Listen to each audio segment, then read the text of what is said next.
ಒಂದ್ ಕಾಲದಲ್ಲಿ ಆತ್ಮೀಯ ಸ್ನೇಹಿತರು ಆದ್ರೆ ಈಗ ವಾರ್ಗೆ ಇಳಿದಿದ್ದಾರೆ. ಸ್ಯಾಂಡಲ್ವುಡ್ ನಲ್ಲಿ ಜೋರಾಯ್ತು ಸ್ಟಾರ್ ವಾರ್. ಕಿಚ್ಚ ಸುದೀಪ ಹಾಗೂ ದರ್ಶನ್ ನಡುವೆ ವಾರ್ ನಡೀತಾ ಇದೆ. ಇವರಿಬ್ಬರ ಮಧ್ಯದಲ್ಲಿ ಅಸಮಾಧಾನ ಆಗಿದ್ದು, ಇವ್ರ ಫ್ರೆಂಡ್ಶಿಪ್ ಬ್ರೇಕ್ ಆಗಿದ್ದು ದೊಡ್ಡ ಮಟ್ಟದಲ್ಲಿ ಸುದ್ದಿ ಆಗಿತ್ತು. ಈಗ ವಾರ್ ನಡೀತಾ ಇದೆ. ಸಿನಿಮಾ ಪ್ರಮೋಷನ್ ಸಂದರ್ಭದಲ್ಲಿ ವೇದಿಕೆ ಮೇಲೇನೆ ಕಿಚ್ಚ ಸುದೀಪ ಯುದ್ಧಕ್ಕೆ ಸಿದ್ಧ ಅಂತ ಹೇಳಿ ಒಂದು ಸ್ಟೇಟ್ಮೆಂಟ್ ಅನ್ನ ಕೊಡ್ತಾ ಹುಬ್ಬಳ್ಳಿಯಲ್ಲಿ ನಿಂತ್ಕೊಂಡು ಮಾತಾಡಿದ್ರೆ ಅದು ಯಾರಿಗೆ ತಟ್ಟಬೇಕೋ ತಟ್ಟುತ್ತೆ ಅಂತ ಹೇಳಿದ್ರು. ಕಿಚ್ಚ ಹಿಂಗ್ ಹೇಳ್ತಾ ಇದ್ದಂಗೆ ದರ್ಶನ್ ಪತ್ನಿ ಇದಕ್ಕೆ ಕೌಂಟರ್ ಕೊಟ್ಟಿದ್ದಾರೆ. ದರ್ಶನ್ ಹೊರಗಡೆ ಇದ್ದಾಗ ಯಾರು ಏನೂ ಮಾತಾಡಲ್ಲ, ದರ್ಶನ್ ಜೈಲಲ್ಲಿ ಇದ್ದಾಗ ಎಲ್ಲರೂ ಎಲ್ಲವನ್ನೂ ಮಾತಾಡ್ತಾರೆ ಅಂತೇಳಿ ಡೆವಿಲ್ ವಿಜಯಯಾತ್ರೆ ಸಂದರ್ಭದಲ್ಲಿ ಸುದೀಪಾಗೆ ವಿಜಯಲಕ್ಷ್ಮಿ ಟಾಂಗ್ ಅನ್ನ ಕೊಟ್ಟಿದ್ದಾರೆ. ಮೊನ್ನೆ ಹುಬ್ಬಳ್ಳಿಯಲ್ಲಿ ನಡೆದಂತ ಮಾರ್ಕ್ ಚಿತ್ರದ ಪ್ರೀ ರಿಲೀಸ್ ಇವೆಂಟ್ ನಲ್ಲಿ ನಟ ಕಿಚ್ಚ ಸುದೀಪ ಕೌಂಟರ್ ಅನ್ನ ಕೊಟ್ಟಿದ್ರು. ಹುಬ್ಬಳ್ಳಿಯಲ್ಲಿ ಮಾತಾಡಿದ್ರೆ ಎಲ್ಲಿ ತಟ್ಟುತ್ತೆ ಅಂತ ಹೇಳಿದ್ರು. ಹೊರಗಡೆ ಒಂದು ಪಡೆ ಯುದ್ಧಕ್ಕೆ ರೆಡಿ ಆಗ್ತಿದೆ ಅಂತ ಹೇಳಿದ್ರು. ಇದಕ್ಕೆ ವಿಜಯಲಕ್ಷ್ಮಿ ಈಗ ಕೌಂಟರ್ ಅನ್ನ ಕೊಟ್ಟಿದ್ದಾರೆ. ಈ ಜರ್ನಿಯಲ್ಲಿ 25ಕ್ಕೆ ಥಿಯೇಟ್ರಲ್ಲಿ ಒಂದು ಸಿನಿಮಾ ಬಿಡುಗಡೆ ಆಗುತ್ತೆ. ಆದರೆ ಹೊರಗಡೆ ಒಂದು ಪಡೆ ಯುದ್ಧಕ್ಕೆ ರೆಡಿ ಆಗ್ತಾ ಇದೆ. ಈ ವೇದಿಕೆ ಮೇಲಿಂದ ಹೇಳ್ತಾ ಇದ್ದೀನಿ, ಯುದ್ಧಕ್ಕೆ ಸಿದ್ಧ. ಯಾಕಂದ್ರೆ ನಾವು ನಮ್ಮ ಮಾತಿಗೆ ಬದ್ಧ. ಕೆಲವು ಮಾತು ಹುಬ್ಬಳ್ಳಿಗೆ ಬಂದು ಇಲ್ಲಿ ವೇದಿಕೆ ಮೇಲೆ ಮಾತಾಡಿದ್ರೆ ಇಡೀ ಕರ್ನಾಟಕಕ್ಕೆ ಎಲ್ಲಿ ತಟ್ಟಬೇಕೋ ತಟ್ಟುತ್ತೆ,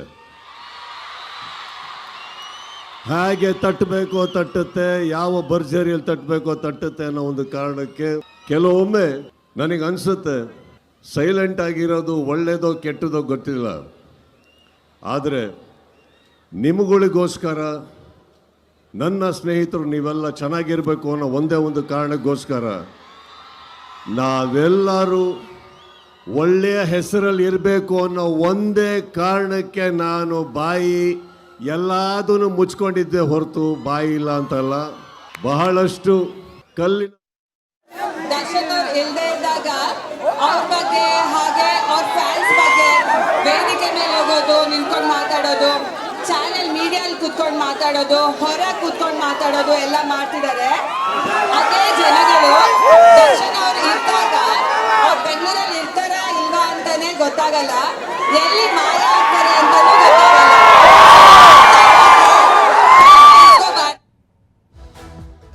ಈ ನಡುವೆ ಕಾಡಿಗೆ ಒಬ್ಬರೇ ರಾಜ ಅಂತ ಧನ್ವೀರ್ ಹೇಳಿದ್ದಾರೆ. ಜಾಲತಾಣದಲ್ಲಿ ಇದನ್ನ ಪೋಸ್ಟ್ ಹಾಕಿದ್ದಾರೆ. ದರ್ಶನ್ ಜೊತೆಗಿನ ಫೋಟೋ ಶೇರ್ ಮಾಡಿದ್ದಾರೆ. ವಿಜಯ್ ಹಾಡಿದ ಹಾಡನ್ನ ಪೋಸ್ಟ್ ಮಾಡಿದ್ದಾರೆ. ಈ ಮೂಲಕ ನಟ ಸುದೀಪ್ ಆಗಿ ಪರೋಕ್ಷವಾಗಿ ಟಾಂಗ್ ಅನ್ನ ಕೊಟ್ರ ಅಂತ ಹೇಳಿ ಚರ್ಚೆಗಳು ನಡೀತಾ ಇದೆ.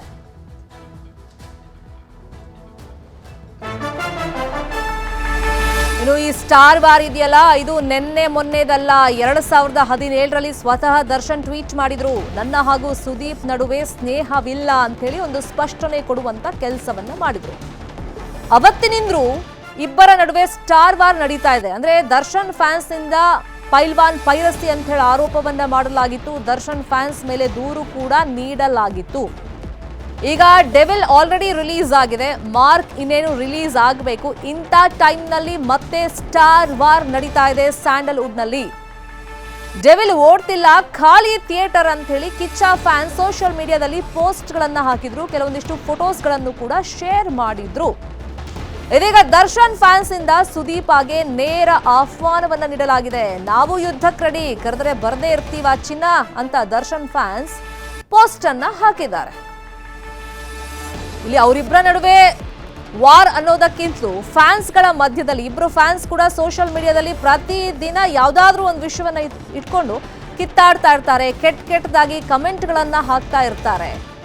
ಈಗ ನೇರವಾಗಿ ಯುದ್ಧಕ್ಕೆ ಆಹ್ವಾನ ಕೊಟ್ಟಿರೋದ್ರಿಂದ ಈ ವಿಷಯವಾಗಿ ಮತ್ತೆ ಸೋಷಿಯಲ್ ಮೀಡಿಯಾದಲ್ಲಿ ವಾರ್ ನಡೀತಾ ಇದೆ. ಇದೇ ವಿಷಯವಾಗಿ ಇನ್ನಷ್ಟು ಡೀಟೇಲ್ ಆಗಿ ಇನ್ಫಾರ್ಮೇಶನ್ ಕೊಡ್ತಾ ಹೋಗೋದಕ್ಕೆ ನೇರ ಸಂಪರ್ಕದಲ್ಲಿ ಕನೆಕ್ಟ್ ಆಗಿದ್ದಾರೆ ನಮ್ಮ cinema bureau reporter Satish. Kichcha ಮತ್ತೆ ದರ್ಶನ್ ಇಬ್ರು ಮಧ್ಯದಲ್ಲಿ ಅಗಾಧವಾದಂತ ಒಂದು ಸ್ನೇಹ ಇತ್ತು. ಆದ್ರೆ ಯಾವಾಗ ಬ್ರೇಕ್ ಆಯ್ತು, ಅವರಿಬ್ರಿಗಿಂತಲೂ ಫ್ಯಾನ್ಸೇ ಅದ್ರ ಬಗ್ಗೆ ತುಂಬಾ ವಾರ್ ಮಾಡ್ತಾ ಇದ್ದಾರೆ. ಸೊ ಈಗ ನೇರವಾಗಿ ಒಂಥರ ಪಂಥಾಹ್ವಾನ ಕೊಟ್ಟಂಗಾಯ್ತು. ಹಾಗಾದ್ರೆ ಸ್ಯಾಂಡಲ್ವುಡ್ ನಲ್ಲಿ ಹೇಳೋರು ಕೇಳೋರು ಯಾರು ಇಲ್ವಾ? ಇಬ್ರು ಮಧ್ಯೆ ಪ್ರವೇಶ ಮಾಡಿ ಫ್ಯಾನ್ಸ್ ಅಟ್ಲೀಸ್ಟ್ ನೀವು ಸುಮ್ನಿರಿ ಅಂತ ಹೇಳೋರು ಯಾರು ಇಲ್ವಾ? ಎಸ್ ಶರ್ಮಿತಾ, ಇದುವರೆಗೂ ಕೂಡ ಸ್ಟಾರ್ಗಳ ಫ್ಯಾನ್ಸ್ ವಾರ್ ಅನ್ನುವಂತ ವಿಚಾರ ಇತ್ತು. ಈಗ 20ನೇ ತಾರೀಕು ಸುದೀಪ್ ಅವರು ಹುಬ್ಬಳ್ಳಿಯಲ್ಲಿ ನಿಂತು ಯುದ್ಧಕ್ಕೆ ನಾವು ರೆಡಿ, ನನ್ನ ಮಾತಿಗೆ ನಾನು ಬದ್ಧ ಅನ್ನುವಂತ ಹೇಳಿಕೆಯನ್ನು ಕೊಟ್ಟ ನಂತರ ನಿನ್ನೆ ದಾವಣಗೆರೆಯಲ್ಲಿ ಡೆವಿಲ್ ಚಿತ್ರದ ಪ್ರಮೋಷನ್ಗೆ ಹೋಗಿದ್ದಂತ ಸಂದರ್ಭದಲ್ಲಿ ಆ ಒಂದು ಮಾತಿಗೆ ಒಂದು ಟಕ್ಕರ್ ಕೊಡುವ ರೀತಿಯಲ್ಲಿ ವಿಜಯಲಕ್ಷ್ಮಿ ದರ್ಶನ್ ಅವರು ಮಾತಾಡಿರುವ ಕಾರಣ, ಯಾರ್ಯಾರು ದರ್ಶನ್ ಫ್ಯಾನ್ಸ್ ಬಗ್ಗೆ ಮಾತಾಡ್ತಾರೆ, ಅವ್ರು ಯಾರು ದರ್ಶನ್ ಬೆಂಗಳೂರಿನಲ್ಲಿ ಇದ್ದಾಗ ಮಾತಾಡಲ್ಲ, ಅವರು ಬೆಂಗಳೂರಿನಲ್ಲಿ ಇರ್ತಾರ ಇರಲ್ವ ಅನ್ನೋ ವಿಚಾರ ಕೂಡ ನಮ್ಗೆ ಗೊತ್ತಾಗಲ್ಲ. ಆದ್ರೆ ಅವರ ಇಲ್ಲದಂತ ಸಂದರ್ಭದಲ್ಲಿ ದರ್ಶನ್ ಅವ್ರ ಬಗ್ಗೆ ಇರ್ಬೋದು, ಅವ್ರ ಫ್ಯಾನ್ಸ್ಗಳ ಬಗ್ಗೆ ಮಾತಾಡ್ತಾರೆ. ಇದ್ರ ಬಗ್ಗೆ ಯಾರು ನೀವು ತಲೆ ಕೆಡಿಸ್ಕೊಬಿಡಿ ಅನ್ನುವಂತ ನಿಟ್ಟಿನಲ್ಲಿ ಅವರ ಫ್ಯಾನ್ಸ್ ಕೇಳಿದ್ರು. ಇದನ್ನ ನೋಡಿದಾಗ ಎಲ್ಲೋ ಏನ್ ಸ್ಟಾರ್ಗಳ ಫ್ಯಾನ್ಸ್ ವಾರ್ ಏನಿತ್ತು, ಈಗ ಅದು ನೇರವಾಗಿ ಸ್ಟಾರ್ ವಾರ್ಗೆ ಬಂದು ತಿರುಗಿ ನಿಂತಿದ್ಯಾ ಅನ್ನುವಂತ ವಿಚಾರ ಇರುವಂತದ್ದು. ಏನಕ್ಕೆ ಅಂದ್ರೆ ಹುಬ್ಬಳ್ಳಿಯಲ್ಲಿ ನಾನು ನಿಂತು ಮಾತಾಡ್ತಿರುವಂತದ್ದು ಕರ್ನಾಟಕದಲ್ಲಿ ಯಾರಿಗೆ ತಟ್ಟಬೇಕು ಅವರಿಗೆ ತಟ್ಟುತ್ತೆ ಅನ್ನುವಂತ ಒಂದು ಮೆಸೇಜ್ ಅನ್ನು ಕೂಡ ಅವ್ರು ಕೊಟ್ಟಿದ್ರು ಸುದೀಪ್ ಅವರು.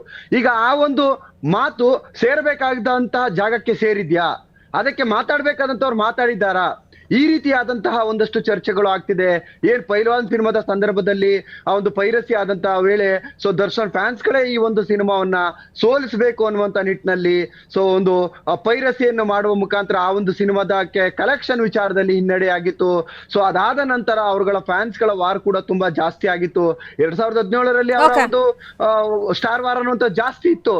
ಆದರೆ ಅಂಬರೀಷ್ ಅವರ ಆ ಒಂದು ಕೆಲಸವನ್ನ ಮಾಡ್ತಾರೆ, ಸರಿ ಮಾಡ್ತಾರೆ ಅನ್ನುವಂತ ವಿಚಾರ ಇತ್ತು. ಆದ್ರೆ ಅವರ ನಿಧನದ ನಂತರ ಇವರ ಒಂದು ಮುನಿಸು ಮತ್ತೆ ಯುದ್ಧ ಅನ್ನುವಂಥದ್ದು ಏನಿದೆ ಅದು ನಿರಂತರ ಆಗಿಬಿಟ್ಟಿದ್ಯಾ ಅನ್ನುವಂತ ಅನುಮಾನಗಳು ಇರುವಂತದ್ದು Sharmitha. Thank you. Follow up ಮಾಡೋಣ ಸುದ್ದಿನ. ಥ್ಯಾಂಕ್ ಯು ಸತೀಶ್, ಶಿಕ್ಷಣದ ಮಾಹಿತಿಯನ್ನು ಕೊಟ್ಟಿದ್ದಕ್ಕೆ.